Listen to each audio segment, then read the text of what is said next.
Annyeonghaseyo, halo semuanya. Jadi, hari ini kita akan, membahas sedikit mengenai karya sastra yang sudah dibaca di minggu lalu dan teman-teman juga sudah, membuat ringkasannya dan juga sogamnya mengenai, cerita dari Isang yang berjudul Nalge atau dalam bahasa Inggris itu diterjemahkan menjadi Wings atau dalam bahasa Indonesia itu sayap.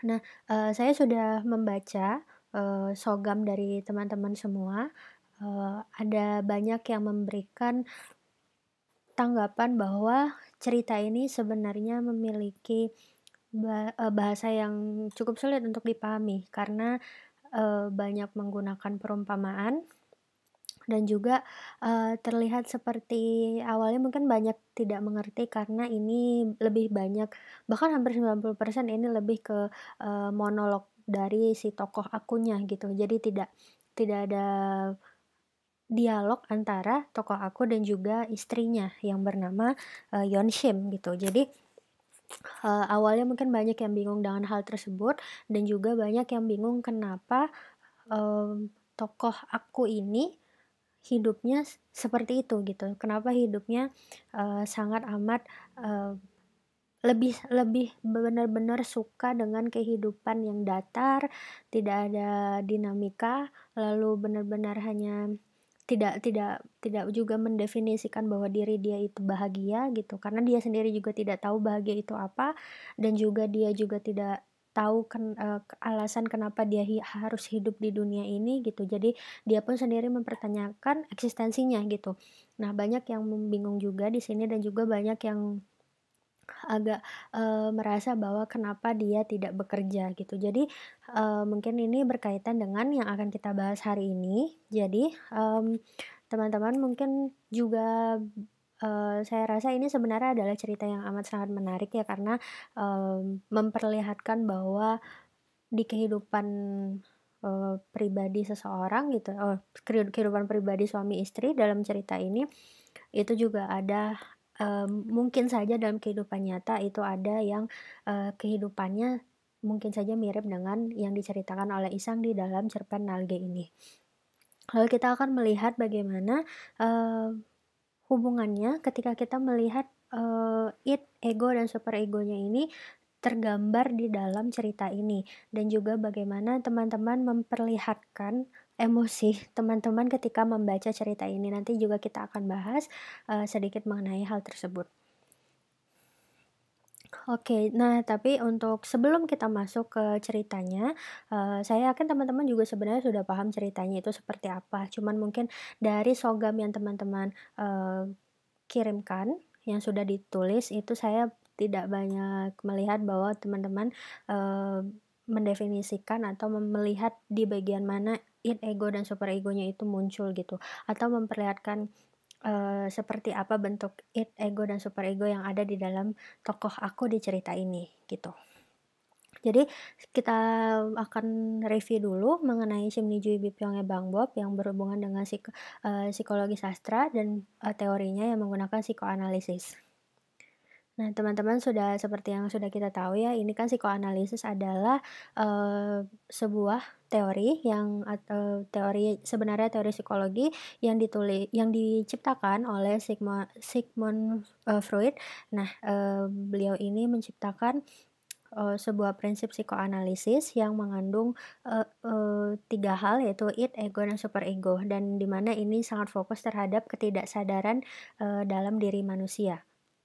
Ya, maksudnya alam yang berhubungan atau berkaitan dengan unconsciousness atau alam bawah sadar, manusia, seperti itu. Jadi, pendekatan kritik sastra ini muncul untuk menganalisis kondisi psikologis tokoh yang ada di dalam sebuah karya sastra itu. Jadi, tokoh fiksional ini secara tidak langsung memiliki muatan jiwa yang merefleksikan perilaku yang ada di masyarakat. Jadi ketika kita membaca, mmm, karya Isang yang berjudul Nalge ini sebenarnya kita juga bisa melihat muatan kejiwaan beliau, sebagai seorang penulis pada waktu itu seperti apa. Apakah sebenarnya mungkin, Nalge ini adalah representasi dari keadaan dia pada saat itu, keadaan keadaan Ihsan pada saat itu. Apakah Ihsan waktu itu juga mengalami kesulitan yang samakah? Atau mungkin dia memiliki penyakit yang samakah? Atau mungkin mengalami kehidupan percintaan yang seperti itu juga atau tidak gitu. Jadi bisa sebenarnya bisa bisa saja karya tersebut merepresentasikan keadaan Ihsan pada waktu itu. Nah, seperti yang kita ketahui kan, teori psikoanalisis ini berkaitan dengan ketidaksadaran atau unconsciousness yang ada di dalam diri manusia.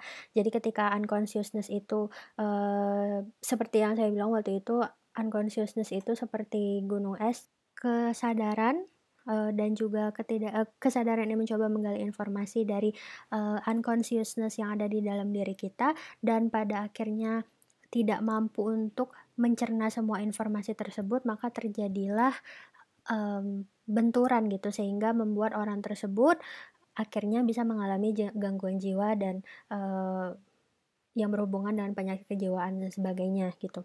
Nah, hal penting yang ada di dalam, psikoanalisis, teori psikoanalisis Sigmund Freud yang akhirnya banyak digunakan ketika meneliti karya sastra menggunakan pendekatan psikologi sastra, yaitu mengenai id, ego, dan juga superego. Jadi kita ulang lagi, id itu bekerja berdasarkan, prinsip irasional, jadi dia benar-benar hanya berupa, eee, kesenangan yang ada di dalam diri kita, jadi tidak ada kontrol, semuanya harus dipenuhi gitu kalau yang ada di dalam id. Sementara yang ego, dia ini merupakan, bentuk sadar dan juga rasional gitu. Jadi dia bekerja berdasarkan prinsip, realita. Dan juga sementara di irasional ini karena dia itu seperti polisi untuk dari segi moral, jadi dia juga bekerja berdasarkan prinsip, idealisme gitu atau moral. Dan ini sepenuhnya berada di dalam ketidaksadaran manusia, sementara ego itu merupakan bentuk respon terhadap realitas dan superego itu muncul sebagai bentuk dari persentuhan dengan manusia lain atau aspek sosial.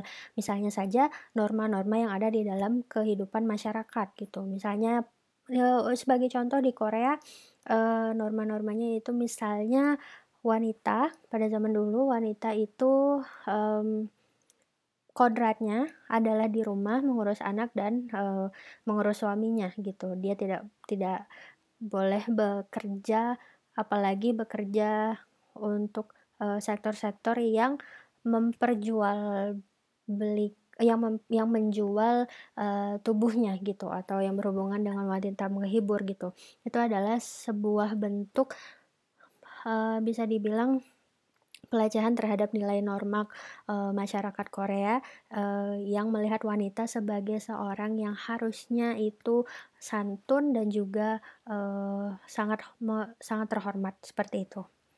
Lalu untuk ini, dia menggunakan prinsip pleasure principle atau prinsip kesenangan, lalu ego atau ja ini menggunakan reality principle atau prinsip kenyataan, dan juga superego menggunakan ideality principle atau prinsip idealitas.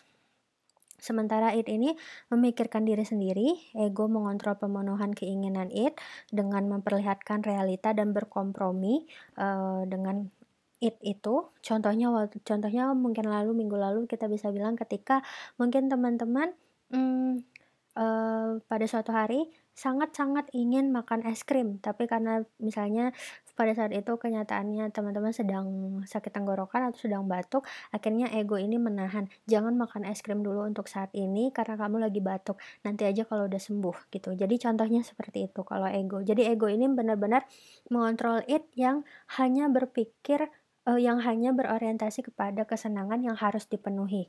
Nah, untuk mengerem id itu maka eee, si ego ini ada gitu. Dan superego itu menghukum secara moral. Balik lagi yang tadi saya bilang bahwa ego ini melihat, sesuatu berdasarkan prinsip moralitas atau sangat amat idealis, bentuknya gitu. 중요한 것은 이러한 세 가지를 하나로 통합하여 균형을 유지하는 일이다.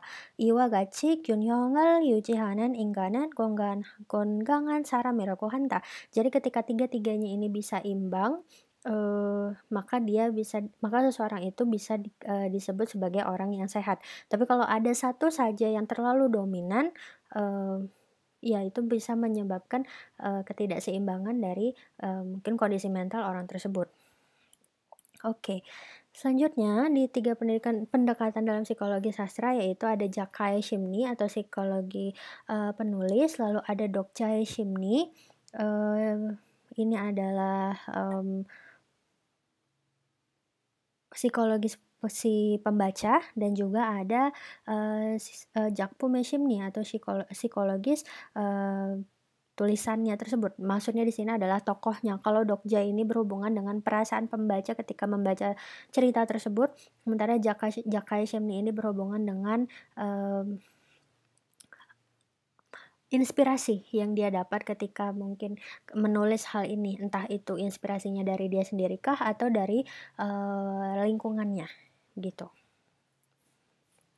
Oke, selanjutnya, karena itu tadi kita hanya mereview mengenai, psikologi sastra dan juga psikoanalitis.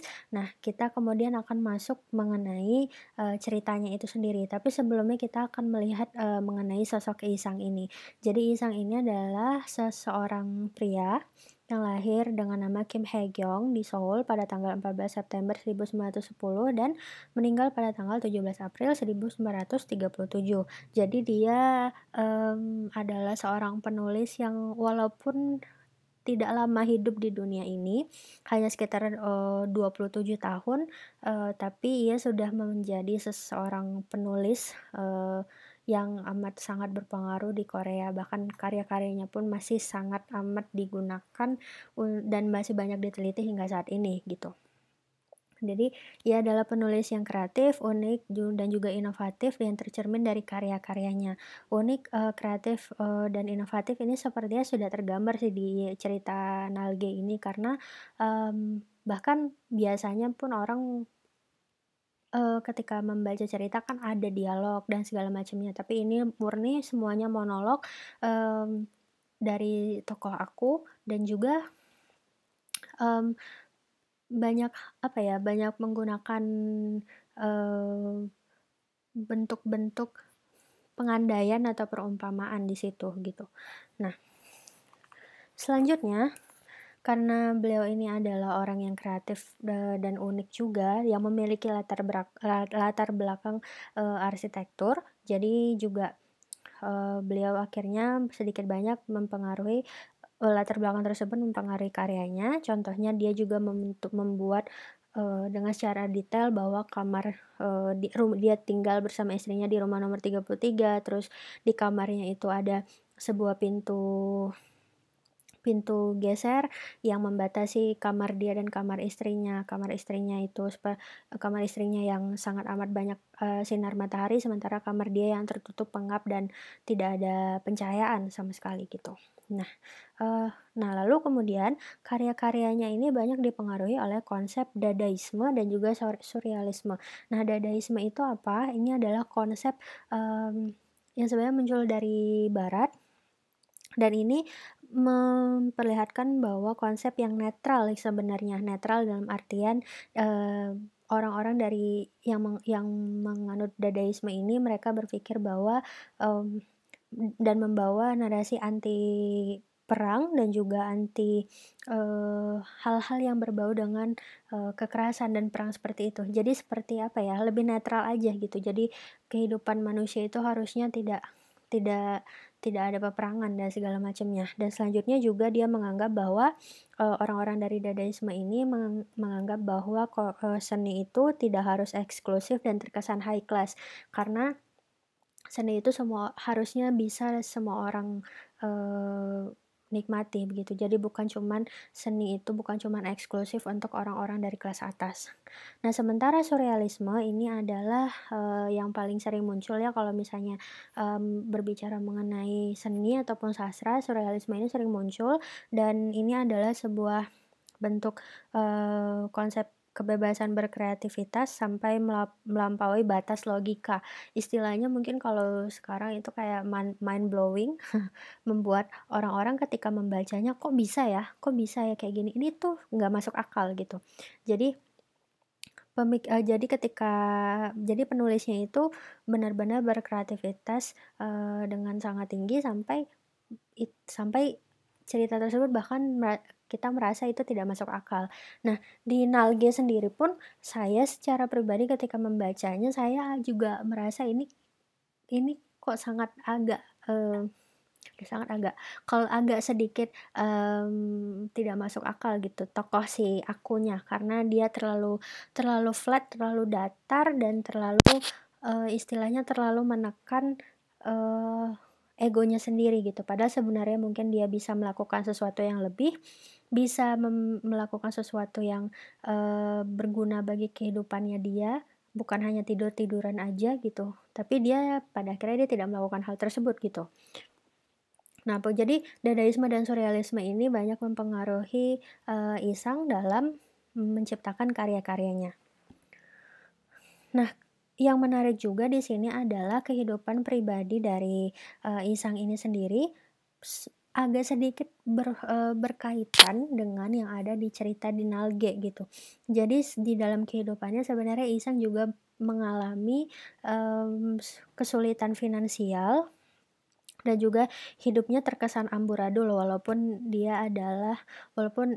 Isang adalah penulis yang bisa dibilang sekarang ini sangat amat terkenal gitu, semua orang tahu Isang itu siapa gitu. Tapi pada masa itu kehidupannya terkesan amburadul, bisa jadi, karena pada saat dia hidup ini adalah masa penjajahan Jepang. Jadi karena ketika masa penjajahan Jepang mungkin teman-teman ingat kalau, Jepang juga sangat, membatasi, semua hal yang berhubungan dengan bahasa Korea, kemudian juga para penulis, eee, ka eee, sa karya sastra itu tidak diberi kebebasan untuk menulis sesuai dengan apa yang mereka inginkan. Jadi mereka, tidak diperbolehkan untuk menulis, cerita ataupun puisi yang berkaitan dengan nasionalisme ataupun patriotisme dan hal-hal yang mengkritik pemerintahan Jepang dan segala macamnya gitu.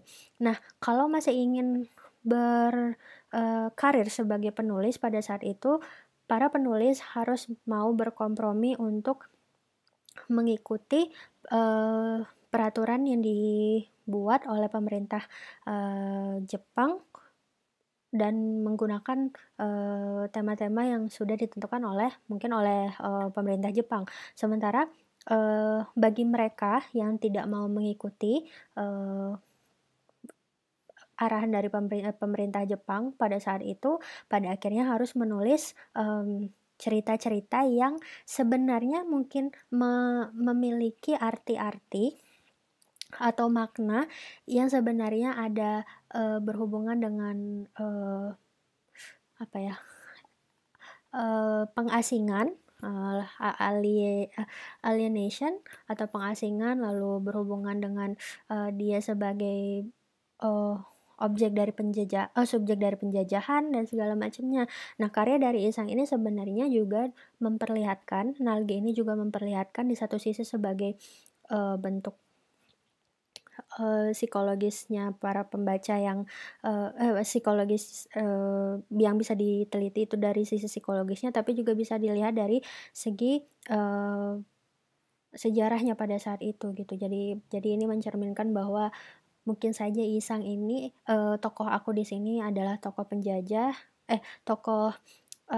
yang dijajah, sementara istrinya yang sudah mengalami modernisme dan segala macamnya itu sudah menerima, eee, atau sudah menerima pengaruh-pengaruh dari koloni atau penjajahan tersebut, seperti itu. Nah, jadi, banyak hal sebenarnya, multi interpretasi sebenarnya untuk Nalge ini, tapi yang pasti untuk saat ini kita hanya melihat di bagian, psikologinya saja. Nah, Isang ini juga memiliki penyakit tuberkulosis pada saat itu yang semakin parah, dan kemudian ia akhirnya pindah ke Tokyo di akhir tahun 1936. Nah, beberapa karyanya yang terkenal yaitu ada, Nalge yang ditulis pada tahun 1936, kemudian Shiju Heishi tahun 1936 juga, dan Tonghe, pada tahun 1937 diterbitkannya. Nah, lalu, ada satu quotes yang menarik sebenarnya, satu bagian yang menarik dari saya lihat, dari salah seorang, eee, penulis buku mengenai Korean literature atau Eee, sastra Korea seperti itu, namanya Peter, H. Lee. Nah, beliau berkata bahwa in his life, in fact, he seems to have intensified his, alienation. The alienated man in solitude trying to commune with himself. Isang was obsessed with, his own problems but could not transcend them. Jadi, dia seperti Isang ini seperti apa ya, sangat memperlihatkan di dalam karya-karyanya bahwa dia itu adalah sebagai subjek yang terjajah atau subjek yang terpinggirkan. Nah, eee, di sini Peter Halley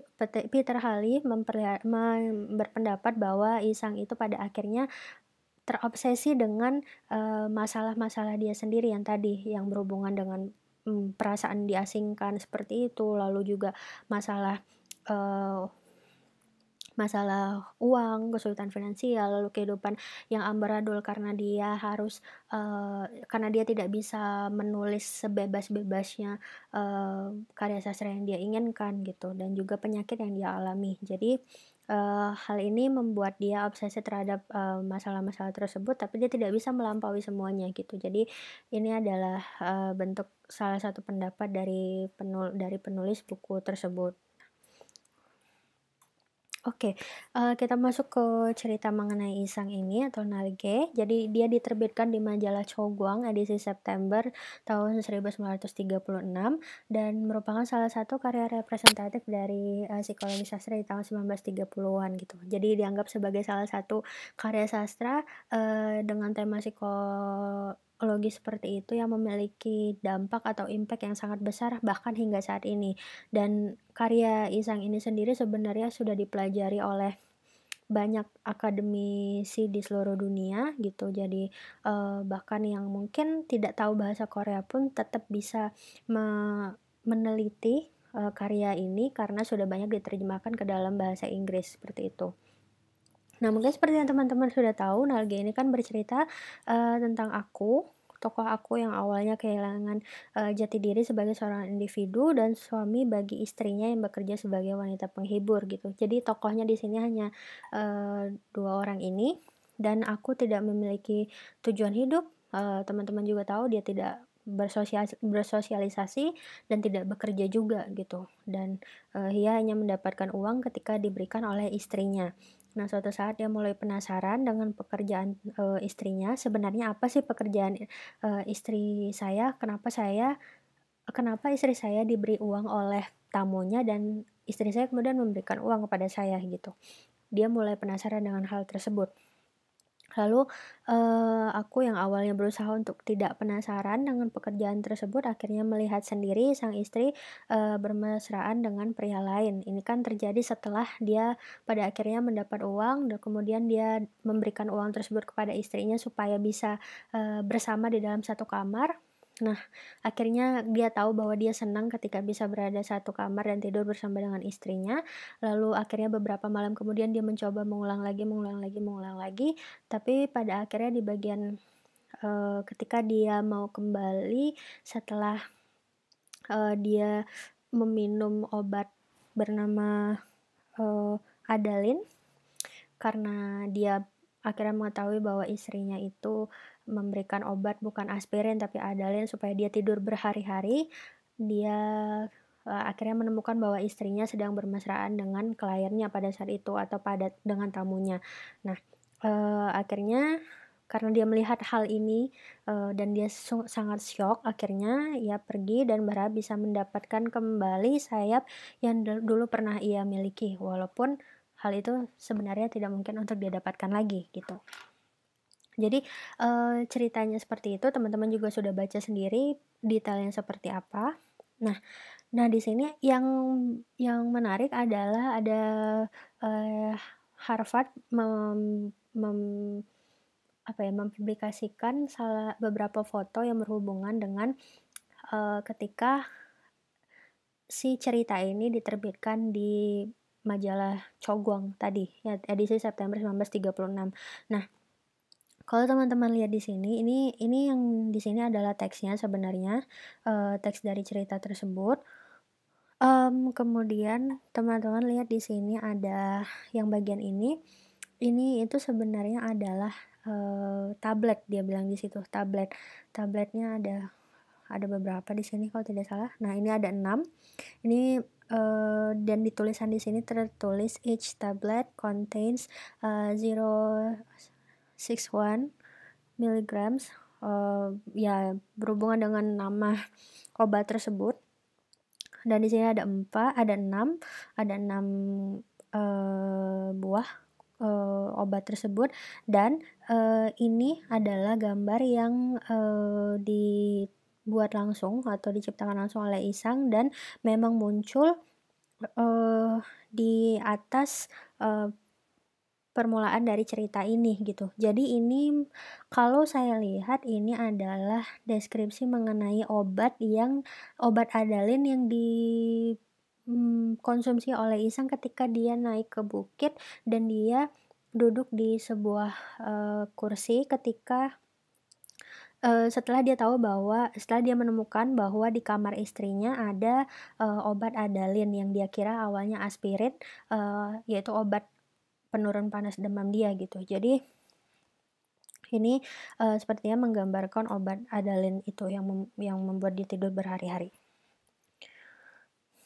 Oke, selanjutnya, nah ini kita melihat tadi kan, sebenarnya Isang sendiri sudah sangat membayangkan bahwa, ya obatnya seperti ini dan dia sudah tahu gitu obat-obat yang berhubungan itu seperti apa. Bahkan teman-teman juga bisa lihat di sini, each tablet contains of, eee, ter mengandung apa saja tabletnya itu di sini sebenarnya detail dituliskannya tapi agak kurang jelas. Nah, jadi sebenarnya Isang sendiri sudah tahu dia benar-benar mengeksplor, mmm, tokoh tersebut dengan sangat detail, apa yang dia rasakan, si tokoh aku rasakan, apa yang dia makan, kemudian juga bagaimana dia tinggal.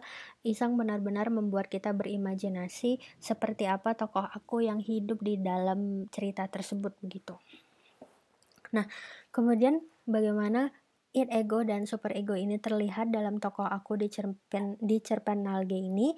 Yang pertama sebenarnya untuk id tadi teman-teman juga sudah tahu, id ini berhubungan dengan, kesenangan yang dimiliki oleh manusia yang harus dicapai gitu, dan dia bekerja berdasarkan prinsip kesenangan dan sangat irasional. Nah, id di sini sebenarnya ada banyak mungkin kalau teman-teman lihat, mmm, ada banyak scene atau momen-momen ketika, si tokoh aku ini, memperlihatkan hal-hal yang sangat ingin sebenarnya dia dia penuhi gitu. It-nya itu sebenarnya kelihatan, tapi salah satunya adalah bagian yang, ada di halaman 13 di paragraf ketiga yaitu "못마다 화려한 안에 치마와 조거리가 걸렸다. 여러 가지 무늬가 보기 좋다. 나는 그 여러 조각의 치마에서 늘 안의 농체와 그 농체가 될 수 있는 여러 가지 포즈를 연상하면서 내 마음을 늘 점잖지 않다." Jadi ini adalah, sebenarnya walaupun tokoh aku itu terlihat tidak bersemangat, terlihat tidak tahu harus, ngapain, tidak tahu kenapa dia hidup di dunia ini dan segala macamnya, tapi di awal-awal kita bisa melihat bahwa dia ini sebenarnya sangat mengagumi istrinya. Apalagi mengagumi kecantikan istrinya dan ini juga terlihat bahkan sebenarnya mungkin dia tidak tidak sa tidak bahkan dia tidak ngobrol dengan istrinya, tapi ketika istrinya pergi bekerja di siang hari, dia kemudian masuk ke kamar istrinya dan, mulai menyentuh barang-barang istrinya dan melihat dan membayangkan di situ bagaimana bentuk istrinya ketika menggunakan rok tersebut gitu. Jadi, eee, sebenarnya dia itu ada keinginan, atau mungkin karena dia suami istri jadi, ada keinginan mengenai sexual pleasure yang sebenarnya disalurkan, tapi karena dia adalah tipe seorang pria yang selalu menahan egonya, jadi dia hanya berani untuk melakukan, eee, atau berani menyambangi istrinya hanya ketika istrinya sedang pergi keluar dan dia masuk ke dalam kamar istrinya tersebut. Jadi penggambaran It terlihat dari bagaimana tokoh aku sering masuk ke kamar istrinya dan mulai banyak membayangkan bagaimana rasanya ketika bisa bersama-sama di dalam satu kamar dengan istrinya. Karena di dalam cerita ini kan dia mengatakan bahwa semenjak pindah ke rumah, di rumah nomor 33 itu, dia tidak pernah, tidur bersama istrinya gitu. Iya, jadi dia mencari kesenangan dengan melihat dan menyentuh barang-barang istrinya. Jadi sebenarnya antara id dan ego di sini, bekerja sama sebenarnya untuk di bagian yang ini karena, id-nya terlihat bahwa dia ingin mendapatkan kesenangan atau joy atau pleasure, dari istrinya, tapi karena dia, merasa mungkin tidak pernah, bersama dalam satu kamar bersama istrinya dan juga istrinya kalau malam juga dia bekerja dan siang dia juga pergi keluar, akhirnya cara dia berkompromi atau egonya berkompromi itu adalah dengan, bukan dengan menemui istrinya atau mengajak istrinya untuk, bercengkerama bersama, tapi adalah dengan, eee, melihat dan menyentuh barang-barang istrinya dan membayangkan di dalam otaknya, "Oh, istri saya seperti ini kalau menggunakan, baju yang seperti ini," gitu. Jadi, id dan egonya sebenarnya berhubungan di sini. Lalu yang selanjutnya adalah, ego. Egonya juga sebenarnya tadi sudah bisa terlihat juga di situ, tapi kita lihat contoh yang lain dari bentuk egonya, yaitu yang bekerja berdasarkan prinsip realitas, dan menahan, id untuk tidak melakukan hal-hal yang di luar batas gitu. Jadi di sini kita lihat, "나는 그러나 그런 이불 속의 사색 생활에서도 적극적인 것을 궁리하는 법이 없다. 내게는 그럴 필요가 대체 없었다. 만일 내가 그런 좀 적극적인 것을 궁리해 내었을 경우에 나는 반드시 내 아내와 의논하여야 할 것이고, 그러면 반드시 나는 아내에게 꾸지람을 들을 것이고, 나는 꾸지람이 무섭다느니 보다는 성가셨다." Jadi di sini, dia sebenarnya lagi-lagi dia sebenarnya punya keinginan untuk, mungkin berpikiran positif dan mungkin ingin berbicara dengan istrinya gitu. Tapi karena, eee, dia tahu kalau dia bercerita banyak hal kepada istrinya nanti dia akan dimarahi oleh istrinya. Jadi, daripada dia harus mendengar itu semua lebih baik dia tidak berpikir positif dan tidak melakukan hal-hal, atau melakukan komunikasi seminim mungkin dengan istrinya. Nah, ego ini sebenarnya terlihat, apa ya, terlihatnya seiring dengan perkembangan karakter tokohnya, dari yang dia itu benar-benar, datar, kemudian akhirnya mulai muncul keinginan-keinginan untuk lebih, merasakan kesenangan bersama istrinya, kemudian penasaran dengan pekerjaan istrinya, sampai pada akhirnya dia menemukan bahwa istrinya bermesraan dengan pria lain dan dia pergi ke, atap sebuah pusat perbelanjaan untuk berpikir bahwa dia ingin punya sayap lagi. Nah, di situ dia kemudian berpikir bahwa, dan di situ terlihat bahwa egonya itu sebenarnya menahan terlalu ia tahan gitu. Jadi dari yang awalnya tidak butuh uang, kemudian jadi merasa perlu, agar bisa tidur dengan istrinya dan juga ketika sebenarnya dia bisa saja untuk hidup dengan positif dan produktif, tapi dia menekan pemikiran itu karena tidak mau menghadapi realita ketika dimarahi oleh, istrinya gitu. Jadi ada banyak hal di dalam diri dia yang sebenarnya mungkin ingin dia lakukan, tapi karena dia tidak mau berdebat dengan istrinya atau dia tidak mau mendengar, ocehan dari istrinya, akhirnya dia berusaha untuk menekan egonya tersebut, untuk mengetahui hal-hal yang sebenarnya patut untuk ia ketahui, gitu. Nah, selanjutnya, nah itu tadi ego. Nah, kalau bagian super egonya itu terlihat, dari halaman 39 di paragraf kedua. Jadi super ego itu seperti yang teman-teman, sudah tahu juga kan super ego itu berhubungan dengan, polisi moralnya, dia bekerja berdasarkan prinsip, idealitas, jadi dia prinsip moralnya dari, id gitu, dia yang menahan bahwa supaya, id itu tidak keluar batas gitu.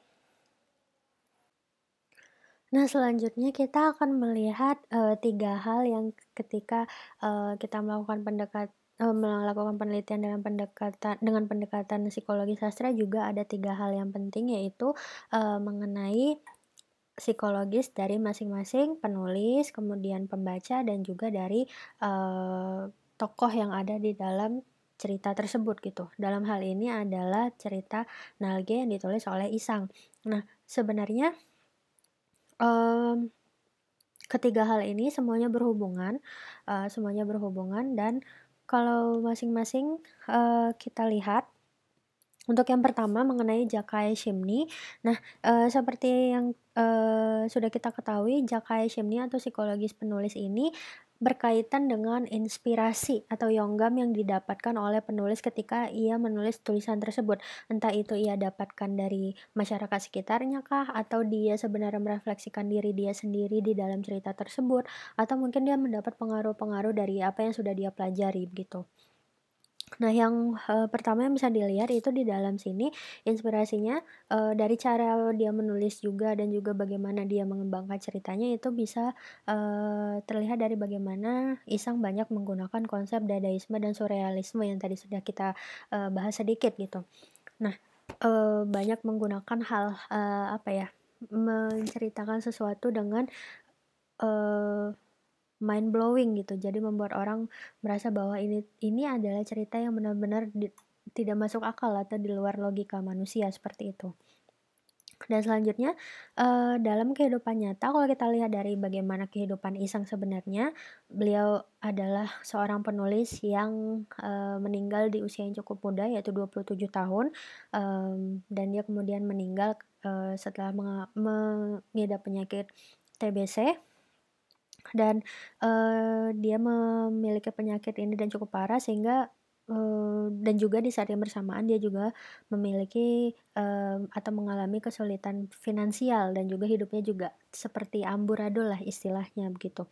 Jadi, kalau kita lihat dari Nalge, cerita Nalgenya sendiri, mungkin tidak seluruhnya dari tokoh aku itu mencerminkan bahwa ini adalah sebenarnya Isang sendiri gitu. Tapi ada bagian-bagian yang kalau kita lihat bahwa kehidupan Isang sebenarnya adalah kehidupan yang dia sakit, dia juga tidak punya uang dan segala macamnya. Ini mungkin memperlihatkan bahwa ada satu satu atau beberapa sisi mmm, dari kehidupan Isang yang dia, eee, tuliskan atau yang dia gambarkan di dalam tokoh aku tersebut, gitu. Dan juga bagaimana dia merasa bahwa, dia itu di tokohnya tersebut dia selalu hidup dalam pengasingan istilahnya karena tokoh aku itu hidup di dalam kamar yang pengap dan tidak ada cahaya dan segala macam, dan dia tidak mau bersosialisasi begitu.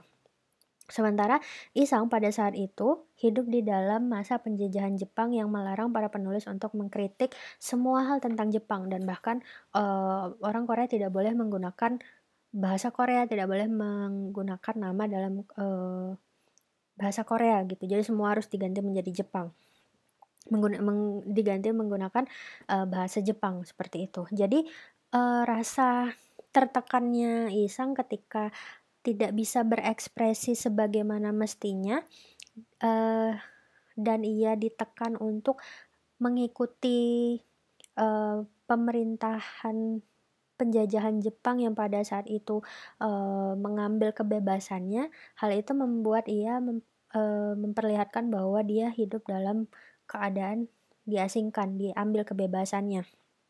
Dan, hal ini sedikit banyak, pasti mempengaruhi bagaimana ia menulis karya-karya sastranya. Dan sebenarnya untuk cerita yang berhubungan dengan tema psikologis seperti ini dan tema, pengasingan dan segala macam ini tidak hanya di cerita Nalge saja gitu, tapi di cerita-cerita lainnya juga atau di puisinya, entah itu di cerita, cerpennya yang lain pun banyak yang mengangkat tema-tema pengasingan seperti ini gitu. Jadi dia melihat bagaimana diri dia, sebagai manusia tidak bisa mendapatkan kebebasan, di tanahnya sendiri, seperti itu. Dan dia, menganggap bahwa modernisme yang waktu itu dibawa oleh, Jepang dan karena penjajahan dan segala macamnya itu masih belum sesuai dengan masyarakat Korea pada saat itu. Dan jadi, apa ya, banyak hal sepertinya yang mempengaruhi tokoh aku di sini, yang mempengaruhi tokoh aku, untuk berkembang menjadi pribadi, tokoh yang, eee, merasa terasingkan, kemudian tidak berdaya, dan juga tidak memiliki, keinginan untuk bersosialisasi. Nah itu yang berada di Jangkai Chimney, jadi ini berhubungan dengan bagaimana Isang mendapatkan inspirasinya. Lalu yang selanjutnya itu adalah, Dokjai Chimney. Jadi Dokjai Chimney ini berhubungan dengan bagaimana para pembaca melihat karya sastra atau merasakan emosi yang muncul ketika membaca Nalge ini. Nah jadi, pembaca yang membaca cerita ini bisa sebenarnya merasakan hal yang beragam gitu, tapi 2 hal yang bisa dilihat di sini adalah kebingungan karena mengapa tokoh aku tidak bekerja dan malah menikmati kehidupan yang suram dan datar di kamar pengapnya. Tapi juga selain itu, kesedihan terlihat dari bagaimana tokoh aku mau ngemergoki langsung sang istri ketika sedang bekerja melayani, tamunya.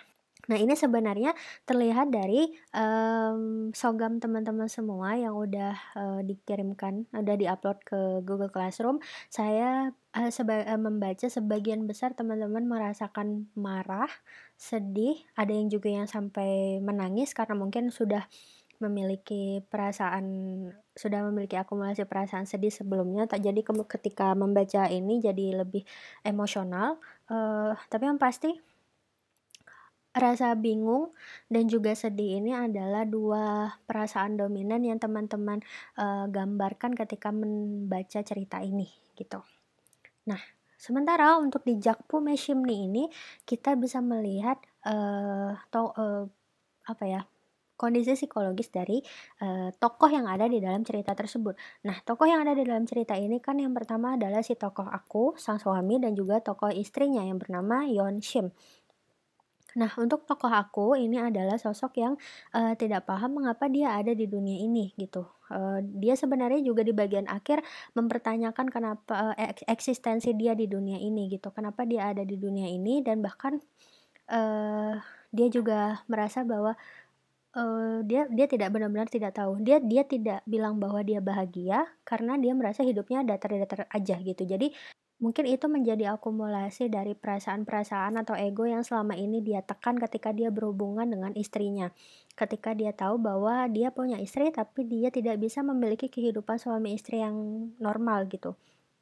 Dia tidak pernah berkomunikasi dengan istrinya, juga tidak tidur di dalam satu ruangan dengan istrinya, tidak bercengkrama dan segala macam. Jadi semua perasaan yang sebenarnya dia pertanyakan dan dia ingin miliki akhirnya semua ia redam gitu.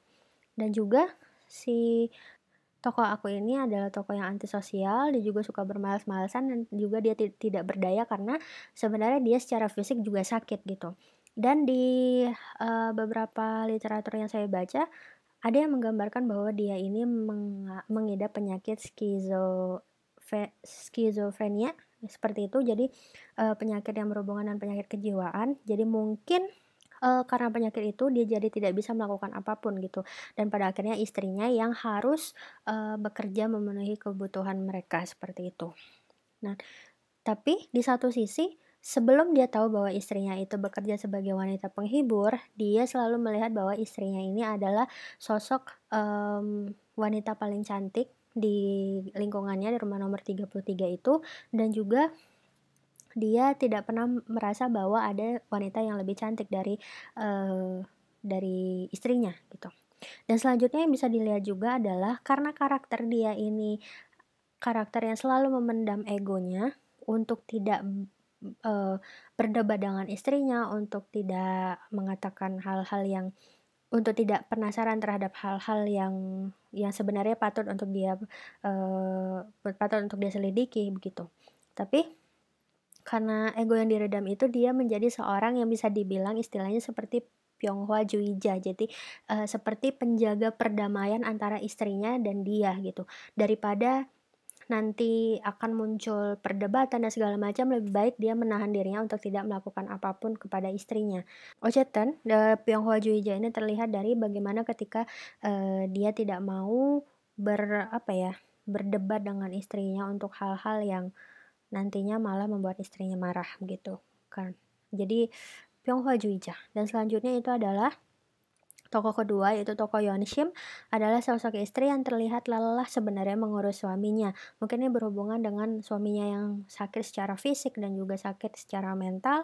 Lalu kemudian tapi di satu sisi ia juga, saya bilang dia manipulatif karena, di awalnya mungkin memang tidak banyak, menceritakan banyak hal tentang istrinya sih, maksudnya dia seperti apa. Tapi ketika tokoh aku kembali dari bukit, kemudian dia memergoki istrinya, sedang bermesraan dengan pria lain, istrinya malah kemudian kalau tidak salah mencekik suaminya ini, mencekik si tokoh aku, dan malah berkata bahwa, eee dari mana saja kamu malam-malam kamu pergi berjudi ya atau bermain dengan wanita lain gitu. Jadi seperti padahal yang kalau kita lihat yang bekerja sebagai wanita penghibur istrinya, tapi dia malah menuduh suaminya untuk, eee, menuduh suaminya yang bukan-bukan seperti itu, dan menimbulkan rasa semakin, bersalah suaminya terhadap, istrinya ini begitu. Jadi, saya bilang ini, dia tokoh yang cukup manipulatif sebenarnya. Dan juga ia bekerja sebagai PSK, tetapi itu marah ketika suaminya memergoki ia sedang bermesraan dengan tamunya gitu. Jadi, sebenarnya kalau saya bisa lihat dari tokoh keduanya ini, mungkin teman-teman juga punya pemikiran yang sama. Dua orang ini, baik tokoh aku maupun tokoh istrinya, yaitu si Yeon Shim ini adalah dua orang yang sama-sama toksik untuk, satu sama lain gitu. Jadi ada sama-sama memiliki masalah yang cukup menguras tenaga mereka sebenarnya dari segi finansial, dari segi mentalnya juga gitu. Tapi mereka tidak berusaha untuk memperbaiki semuanya gitu. Malah di bagian akhir juga kan, si tokoh aku mengatakan bahwa mereka yang berdua ini sebenarnya sedang mengalami kesalahpahaman, tapi tidak ada, satu di antara mereka yang mau memulai pembicaraan untuk memperbaiki atau, mengatasi kesalahpahaman tersebut. Jadi ini adalah 2 tokoh yang sebenarnya dari awal sampai akhir ketika kita membacanya mungkin bisa dibilang menghabiskan energi kita karena, dua-duanya ini tidak memiliki sifat yang, apa ya, tidak memiliki satu saja sifat yang membuat pembacanya itu merasa tenang gitu. Jadi dua-duanya, memiliki permasalahan masing-masing memang, tapi tidak mau berusaha untuk, berdamai dengan, masing-masing, seperti itu.